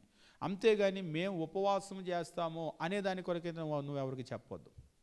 కాబట్టి క్రీస్తు ప్రభు చెప్పినటువంటిది ఏమిటంటే, ఉపవాసం ఎట్లా చేయాలి అంటే ముందు ఎట్లా చేయకూడదు అనేటువంటిది నేర్చుకోవాలి. ఉపవాసం చేసేటప్పుడు ఎప్పుడు కూడా పారంపర్యంగా చేయకూడదు. ఉపవాసం చేసేటప్పుడు ఎప్పుడు కూడా మనుషులకు కనబడాలి అనేటువంటి విషయంలో మనం ఉపవాసం చేయకూడదు. ఉపవాసం చేసేటప్పుడు మనం భక్తిహీనులుగా ఉంటే ఉపవాసం చేయకూడదు, చేసిన ప్రయోజనం ఉండదు. యెషయా గ్రంథం 58వ అధ్యాయం మనం గమనించినప్పుడు 3 నుంచి 9 వచనాల్లో అదే తెలియజేస్తూ ఉన్నాడు. కాబట్టి ఉపవాసం ఎలా చేయకూడదు అంటే, మొట్టమొదటిది అదొక పారంపర్యంగా ఆచారంగా మనం ఉపవాసం చేయకూడదు. రెండవది మనుషులకు కనబడాలి అనేటువంటి ఉద్దేశంతో చేయకూడదు. మూడవది మనం భక్తిహీనులుగా దుర్మార్గులుగా గనక ఉండి దేవుని ఆజ్ఞలకు మనం దూరంగా నడుచుకునేటువంటి వారమైతే మన ఉపవాసం అనేటువంటిది అనవసరమే. అటువంటి ఉపవాసం మనం చేసినా చేయకపోయినా ప్రయోజనమేమీ ఉండదనేటువంటి విషయాలు మనం తెలుసుకోవాలి. మరి ఉపవాసం చేసేటప్పుడు మనం ఏ విధంగా చేయాలి అనేటువంటి దాన్ని కనుక మనం గమనించినట్లయితే దానికి వ్యతిరేకంగా, అంటే ఉపవాసం చేసేటప్పుడు ఎప్పుడు కూడా మనము ఆచారం పారంపర్యం కాకుండా ఒక ఉద్దేశం, ఒక సమస్య. మొదటి నుంచి చూడండి, ఇజ్రాయిల్ ఎప్పుడు ఉపవాసం ఉన్నా ఖచ్చితంగా ఒక కారణం ఉంటుంది. There should be a reason. ఖచ్చితంగా ఈరోజు కూడా మీరు ఉపవాసం ఎందుకు చేస్తున్నారంటే ఇవాళ మొదటి శనివారం కాబట్టి చేస్తున్నాం అనకూడదు. అన్నారనుకోండి, అది ఒక ఆచారం పారంపర్యం. ఇవాళ మీరు ఉపవాసం ఉన్నారు, ఎవరన్నా అడిగారు ఇవాళ మీరు ఎందుకు ఉపవాసం ఉన్నారు అని అడిగారు అనుకోండి, మా కుటుంబంలో ఇలాగా, లేకపోతే ఆరోగ్యం ఇలాగా, లేకపోతే మా సమస్య ఇలాగా, పోనీ మీ కొరకు కాకపోయినా మా సంఘంలో పలానా వాళ్ళకి బాగలేదు. ఇప్పుడు సంఘం కూడా ఎవరికైనా ఒక సమస్య వచ్చినప్పుడు అందరూ కలిసి దాన్ని దేవుని దగ్గర పెడతారు. కాబట్టి అట్లాగా ఖచ్చితమైన ఒక కారణం ఉండాలి. మనం ఉపవాసం ఉన్నాము అంటే ఖచ్చితమైన కారణాలు ఉండాలి. ఇక మన దగ్గర కావలసిన కారణాలు పుస్తకంలో ఉన్నాయి. ఎందుకు ఉపవాసం ఉండాలి అంటే ప్రతి కుటుంబానికి కావలసిన కారణాలు మన దగ్గర ఉన్నాయి. ఒకసారి ఒక ఆయన అంటున్నాడు, ఉన్నాయి కానీ అండి ప్రతి నెల మొదటి వారం ఉపవాసం అంటే మొదటి వారం ఒక సంవత్సరం తర్వాత మనకు మొదటి వారం ఉపవాసం ఉంటుందిగా లేదా అని అంటారు. అంటే అది మరలో ఒక ఆచారం పారంపర్యంగా వెళ్ళిపోతూ ఉంటుంది. ఒకసారి మేము చదువుకునేటువంటి రోజుల్లో వాళ్ళ స్థానిక సంఘం చర్చ్ బిల్డింగ్ కట్టుకొని ఓపెనింగ్ అనమాట. ఆ ఓపెనింగ్ డేట్లో మీటింగ్ పెట్టుకుంటారు కదా మొదటి సంవత్సరం. రెండో సంవత్సరం కూడా ఏం చేశారంటే మళ్ళా అదే రోజు మీటింగ్స్ పెట్టుకున్నారు. ఓపెనింగ్ ఏమీ లేదు, మీటింగ్ పెట్టుకున్నారు. మూడో సంవత్సరం వచ్చేసరికి జనాలందరూ మనం మీటింగ్లు పెట్టుకునే డేట్లు కదా వచ్చే నెల మీకు గుర్తులేదా అని అడిగారంట సేవకుడిని. అంటే ఇప్పుడు ఏమైపోయిందంటే ఇలా వరుసగా 4 సంవత్సరాలు 10 సంవత్సరాలు పెడితే ఆ డేట్లు ఒక ఆచారం, ఒక పారంపర్యం అయిపోతుంది. అది వినగానే ఆయనకి వెంటనే అమ్మో ప్రమాదకరంగా మారిపోతుంది అని ఆయనకు అర్థమయ్యి మీటింగ్లు పెట్టాలనే అనుకున్నాడట ఆ డేట్లల్లా. కానీ మనం ఆ వారంలో పెట్టుకోవటం లేదు, ఆ తర్వాత వారంలో పెట్టుకుంటున్నాం అన్నాడంట.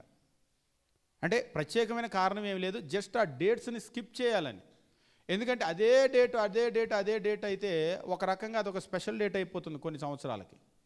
అదొక పారంపర్యం అయిపోతుంది. ఇప్పుడు డిసెంబర్ 25 కూడా ఒక స్పెషల్ డేటు, ఒక ట్రెడిషన్, ఒక పారంపర్యం అయిపోయింది. అలాగనే కాబట్టి ఆ పారంపర్యంగా అయ్యేటువంటి ప్రమాదం ఉంటుంది. ఉపవాసం కూడా పారంపర్యంగానే మారిపోయింది. ఇవాళ లెంట్ డేస్ అంటే లెంట్ డేస్. ఆ లెంట్ డేస్ ఎందుకు ఉండాలి? లెంట్ డేస్ కాబట్టి ఉండాలి. ఇవాళ లెంట్ డేస్లో ఎందుకు ఉపవాసం ఉండాలని మీరు అడగండి. కొంతమంది ప్రశ్నను తిప్పి రాస్తే సమాధానం అయితే మార్కులు పడతాయి అన్నట్టుగా లెంట్ డేస్లో ఎందుకు ఉపవాసం ఉండాలి అని అడిగితే ఒక ఆయన్ని లెంట్ డేస్ కాబట్టి ఉండాలి కదా సార్ అన్నాడు. అసలు అందులో ఏమన్నా సమాధానం చెప్పాడు ఆయన? కానీ ఆయన సమాధానం చెప్పినట్టే ఆయన అనుకుంటున్నాడు. లెంట్ డేస్లో ఎందుకు ఉపవాసం ఉండాలంటే లెంట్ డేస్ కాబట్టి ఉండాలి. కానీ బైబిల్లో ఉన్నటువంటి ప్రతి ఉపవాసం వెనకాల ఒక ఖచ్చితమైనటువంటి కారణం ఉంటుంది. కారణం లేకుండా వాళ్ళు ఎప్పుడూ ఉండలేదు. ప్రభు అయినటువంటి యేసు ఉపవాసం ఉన్నాడని నువ్వు ఉంటే ఆచారం అవుతుంది. ఆయన ఎందుకున్నాడంటే ఆయన్ని శోధకుడు శోధిస్తూ ఉన్నాడు కాబట్టి ఆయన ఉన్నాడు. అంతేగాని ఆ డేట్ పట్టుకొని నువ్వు ఉండొద్దు. ఈ డేట్లో చక్కగా నీ కుటుంబ పరిస్థితి అంతా బాగా ఉంచాడు, లెంట్ డేస్ అని నువ్వు ఉండొద్దు. నువ్వు తిను, నువ్వు బాగుండు. నీకెప్పుడు సమస్య వస్తుందో అప్పుడు నువ్వు ఉపవాసం చేయి, అవి లెంట్ డేస్ అయినా కాకపోయినా. కాబట్టి ఆచారంగా పారంపర్యంగా వెళ్ళకూడదు. బైబిల్ మనకు హెచ్చరించేది ఏమిటి అంటే ఉపవాసం అనేటువంటిది ఒక కారణాన్ని బట్టి చేయాలి. కాబట్టి ఆచారంగా చేయకూడదు అన్నటువంటి దానిలోనే ఒక కారణాన్ని బట్టి మనం ఉపవాసం అనేటువంటిది ఉండవలసినటువంటి అవసరం ఉంది. మనుషులకు కనబడాలని చేయకూడదు అంటే మనుషులకు కనబడకుండా మన ఉపవాసం మనం రహస్యంగా ఉండాలి. రహస్యంగా ఉండాలంటే వ్యక్తిగతమైనటువంటి పర్సనల్ ఫాస్టింగ్ అయితే ఓకే, కానీ కాంగ్రిగేషనల్ ఫాస్టింగ్ రహస్యంగా ఉండదు ఎప్పుడు కూడా. ఇప్పుడు ఎస్తేరు వెళ్ళి షూషాను పట్టణం అంతా 3 రోజులు ఉపవాసం అని చాటించమంది. మొత్తం ఊరంతా తెలిసిపోయింది, అన్యులకు కూడా తెలిసిపోయింది. కానీ వాళ్ళు అబ్బో మేము ఉపవాసం ఉండే భక్తి పరుల మోహం అని చాటించుకోవడానికి వేయలేదు ఆ చాటింపు.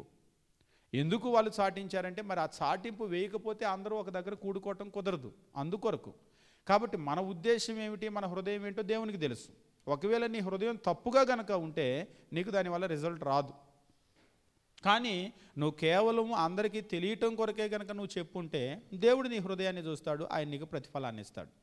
ఇక మూడోది ముఖ్యమైనటువంటిది, ఉపవాసం చేసేటప్పుడు మన భక్తి జీవితం చాలా చాలా అవసరం. భక్తి జీవితం చాలా అవసరం. మనకు బైబిల్లో కూడా ఎవరు ప్రార్థన చేసినా ఒకలా ఉంటుంది అనేటువంటిది కాదు. ఒకసారి ఒకరు అన్నారు, మేము ప్రార్థన చేసుకుంటే ఇంట్లో సరిపోదా, మీ సేవకుల దగ్గరికి వచ్చి ప్రార్థన చేయించుకోవాలా అన్నాడు. ఇక్కడ కృష్ణా జిల్లాలో ఒక ఊరు వెళ్ళినప్పుడు ఒక వ్యక్తి ప్రశ్న అనమాట.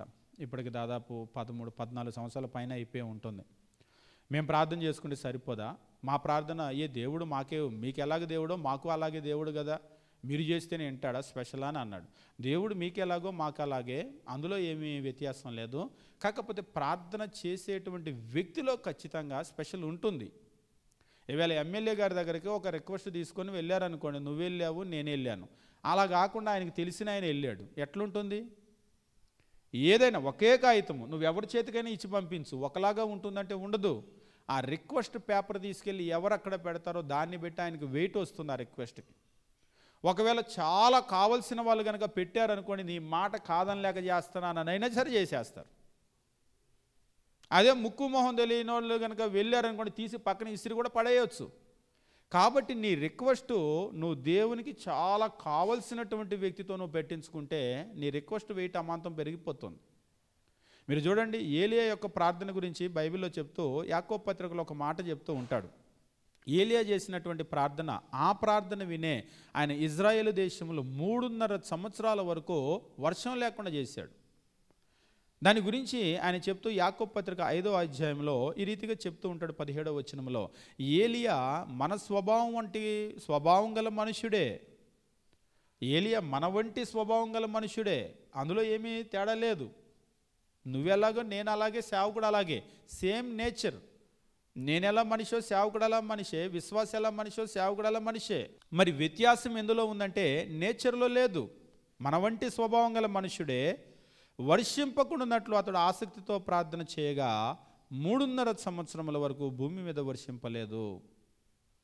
ఆయన ప్రార్థన విని దేవుడు వర్షం ఆపాడు. మరల చెప్తున్నాడు 18వ వచనం, అతడు మరల ప్రార్థన చేయగా ఆకాశం వర్షం ఇచ్చెను, భూమి తన ఫలం ఇచ్చెను.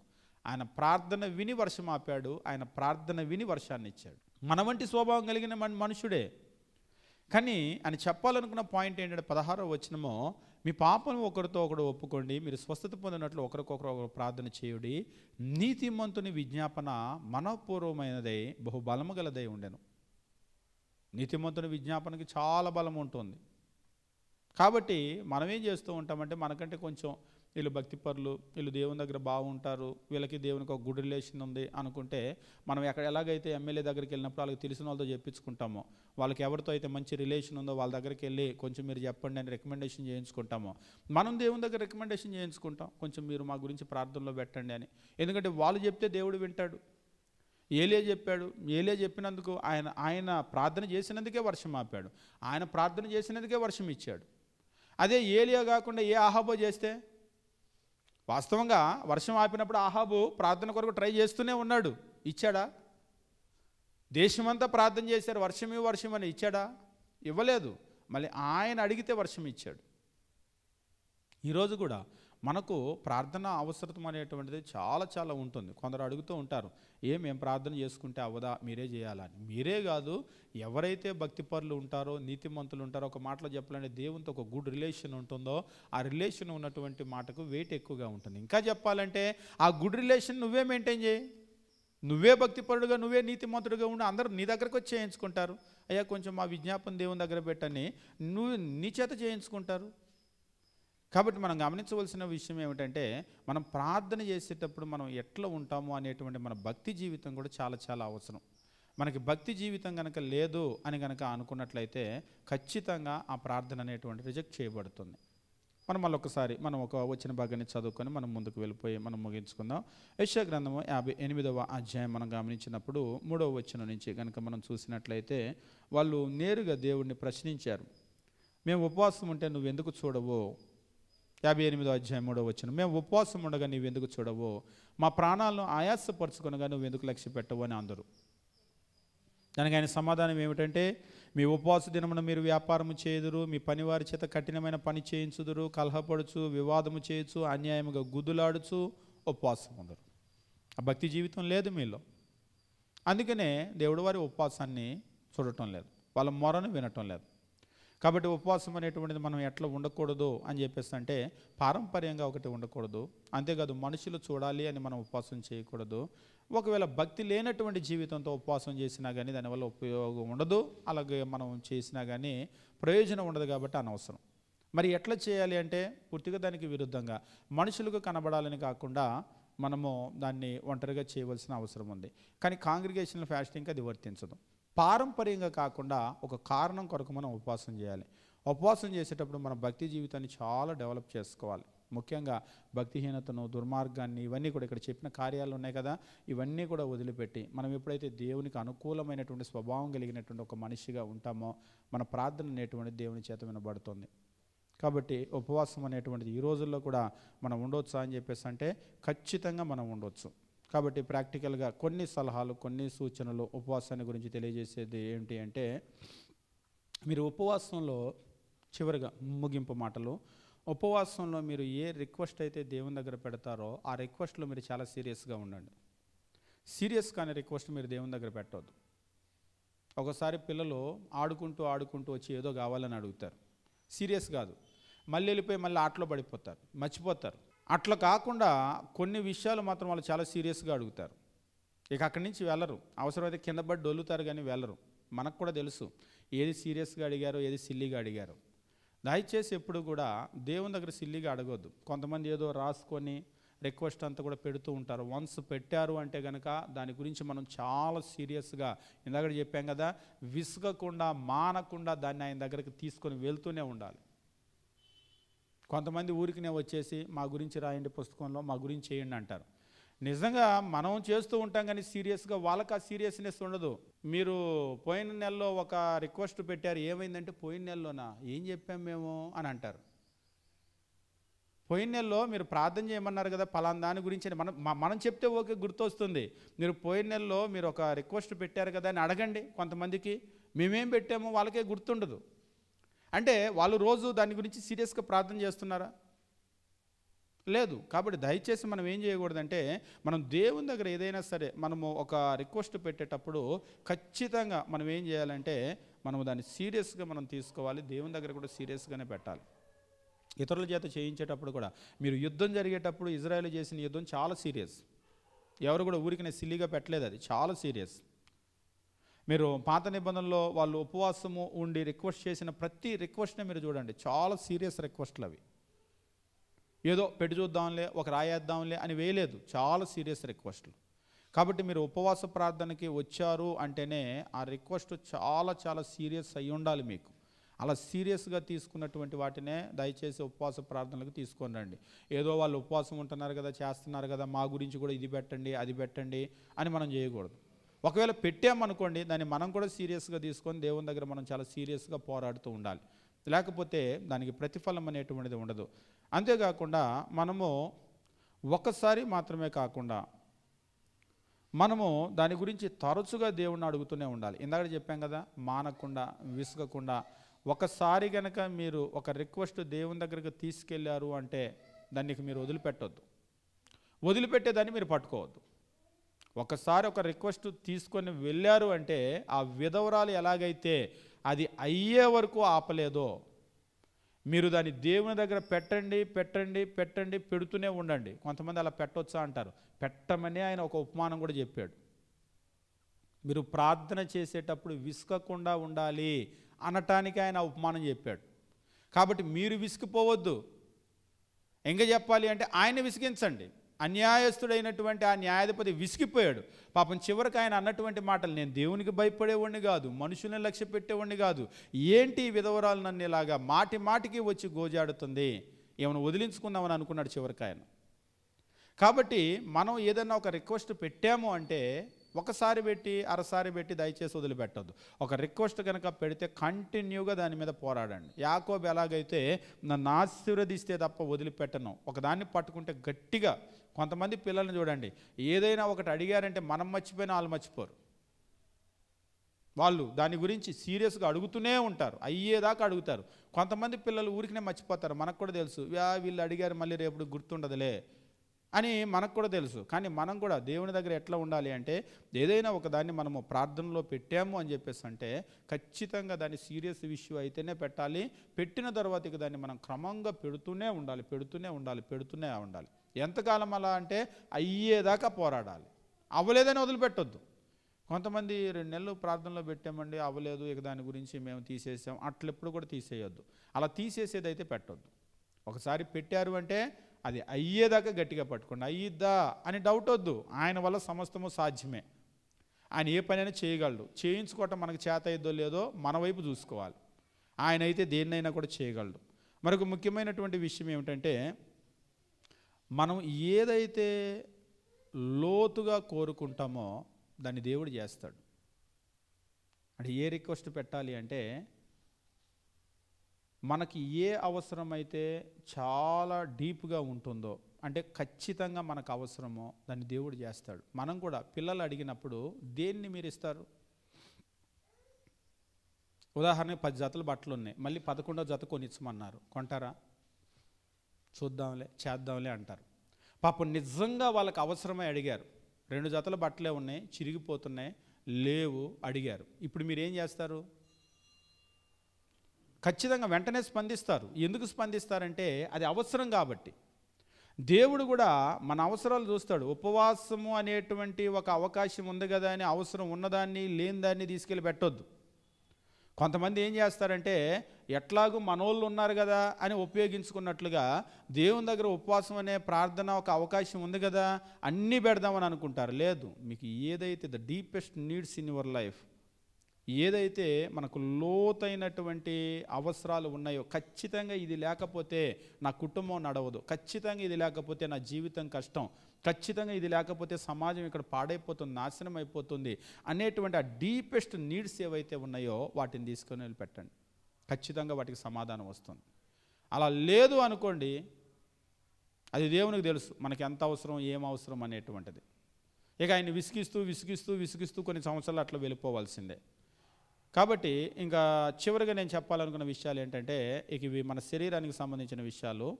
ఎప్పుడైనా ఉపవాసం చేయాలి అని హఠాత్తుగా వ్యాయామం కూడా ఒక్కసారి మొదలు పెట్టకూడదు. ఎప్పుడైనా వ్యాయామం చేసేటప్పుడు వామప్ అని చెప్పేసి అంటూ ఉంటారు, చూసారా మీరు? ఏం చేస్తారు వామప్ అని? స్ట్రెచెస్ చేస్తూ ఉంటారు. మీరు ఎప్పుడైనా ఎక్సర్సైజ్కి వెళ్ళండి, చేతులు ఇలాగా అలాగా ఇలాగా చేస్తూ ఉంటారు. ఇవన్నీ కూడా స్ట్రెచెస్ అనమాట. ఒక్కసారి శరీరాన్ని వెళ్ళిపోయి మనం బరువులు ఎత్తేయటము చేసేయటం చేయకూడదు. మీరు హార్ట్ పేషెంట్లు కూడా ఒక్కసారి చన్నీళ్ళు తల మీద పోసేయకూడదు. పోసేస్తే గుండెకి చచ్చిపోతారు ఒక్కసారి. ముందేం చేస్తారంటే, అంటే బాగా హార్ట్ పేషెంట్లు కనుక ఉండి చల్లటి నీళ్ళు కనుక ఉంటే ముందు కాళ్ళ మీద పాదాల మీద పోసి తర్వాత కొంచెం కొంచెం పైకి పోస్తూ చివరిలో తలస్నానం. పెద్దవాళ్ళు ఎప్పుడు చెప్తూ అంటారు, ముందు ఒంటి స్నానం చేసి తలస్నానం అంటారు. ఆ పైనుంచి గడిగేస్తే బాగుంటుంది కదా, ఒక పని అయిపోయింది అంటారు. పెద్దవాళ్ళు ఎప్పుడు చెప్తారు, ముందు తలస్నానం చేయకూడదు, ఒంటి స్నానం చేసి తలస్నానం అని. ఎందుకంటే ముందే తల మీద నీళ్లు పోయకూడదు. ఎప్పుడైతే మీరు తల మీద నీళ్లు పోసారో, బ్రెయిన్ మీద నీళ్లు పడిపోయినాయో, ఇక్కడికి బ్లడ్ హార్ట్కి వెళ్తుంది కదా, వెంటనే చల్లదనం వచ్చేసింది అని గుండెకు సంకేతాలు పంపిస్తుంది. అంటే శరీరం అంతా చల్లబడిపోతుందని. వెంటనే అది ఏం చేస్తుందంటే బాడీలో వేడి పెంచడానికి జమ్మని ఒక్కసారే మనం మోటార్ వేస్తే ఎలాగైతే వస్తుందో లోపల అది చేయాల్సిన మ్యాక్సిమం పంపింగ్ చేస్తుంది. నరాలు పగిలిపోతాయి. ఆరోగ్యంగా ఉంటే పర్వాలేదు, వృద్ధాప్యంలో ఉండి హార్ట్ పేషెంట్లు అయి ఉండి అటువంటి సమస్యలు ఉంటే అవన్నీ కూడా పగిలిపోతాయి. అందుకనే ముందు కింద నుంచి పోసుకుంటూ వస్తారనమాట. అది దేని గురించి ఏం మాట్లాడుతున్నా హార్ట్ గురించో తలస్నానం గురించో కాదు. ఉపవాసం ఉండేటప్పుడు కూడా స్లోగా వామప్ ముందు ఒక పూట చేసి ట్రై చేసి చూడండి మీ శరీరము. అంతేగాని అందరూ 48 గంటలు ఉంటున్నారు, 72 గంటలు ఉంటున్నారని మీరు కూడా ఉండొద్దు. ఫస్ట్ ఒక పూట చేయండి, ఒక పూట మానండి చాలు. తరువాత ఒక 2 పూటలు, మీరు 3 పూటలు తినేటువంటి మీకు అలవాటు కనుక ఉంటే జస్ట్ ఒక పూట స్కిప్ చేయండి. అది కూడా మార్నింగ్ స్కిప్ చేయొద్దు ఎప్పుడు కూడా. మార్నింగ్ మీరు ఎంత అయితే మీరు లేట్ అవుతూ ఉంటుందో అది బ్రెయిన్ మీద మీకు లోడ్ పడుతూ ఉంటుంది, ఆ హార్ట్ మీద మీకు లోడ్ పడుతూ ఉంటుంది. కాబట్టి మీ బ్రెయిన్కి హార్ట్కి కావాల్సిన ఆహారం అన్నమాట మార్నింగ్ ఇచ్చేది. అందుకని బ్రేక్ఫాస్ట్ చాలా ఇంపార్టెంట్ అని చెప్పేసి అంటూ ఉంటారు. కాబట్టి మీరు మార్నింగ్ బ్రేక్ చేయొద్దు, మీరు నైట్ ఒకసారి ఆపు చూసుకోండి, మధ్యాహ్నానికి ఆపుకోండి, తర్వాత గ్రాడ్యువల్గా ఒక రోజు ఆగండి. అంతేగాని ఒకేసారి ఉండాలని చెప్పేసి ఒక్కసారి ఉండొద్దు. కాబట్టి ఉపవాసం ఉండేటప్పుడు కూడా మన శరీరం దాన్ని అడాప్ట్ చేసుకోవాలి. మనసు అయితే అడాప్ట్ చేసుకుని ఉండాలి అని, శరీరం సహకరించాలి కదా. కాబట్టి మీరు ఎప్పుడైనా సరే ఉపవాసం ఉండేటప్పుడు మీరు చేయాల్సింది ఏంటంటే, దాన్ని ప్రారంభించేటప్పుడు మీరు స్లోగా ప్రారంభించండి. ఒక పూట, ఒక రోజు, 2 రోజులు అలా వెళ్ళండి. ఈ నెల చేసాం ఒక పూట